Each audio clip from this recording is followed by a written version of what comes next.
बिस्मिल्लाहिर्रहमानिर्रहीम। प्यारे बच्चों, आज हम पढ़ेंगे खे से अल्फाज और जुमले। खे वाओ खो बेलिबान छोटियानी खोबानी। खेरे खर गाफ वाओ गोशिन खरगोश। खेरे खर बे वाओ जेहेजा खरबूजा। खे अलिफ खा। खे वाओ खो। खे छोटिए खी। खे बड़िए खे। खे अलिफ खास वाद खास। खे तोय खत। खे व खुशिन खुश। सीन पेश रे खे छोटे खी सुरखी। खे अलिफ खा लाम अलिफ ला खाला। खे व खुद अल खुद। शीन अलिफ शाख खे शाख।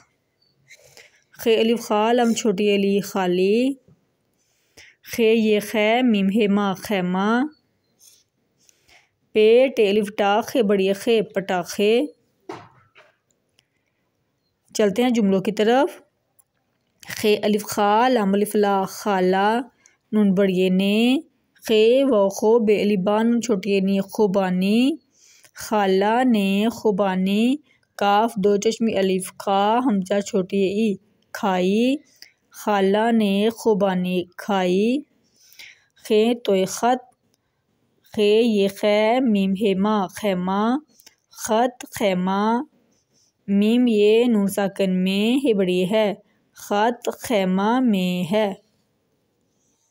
पे टे अलिफ टा खे बड़ी खे पटाखे। मीम ते मत पटाखे मत।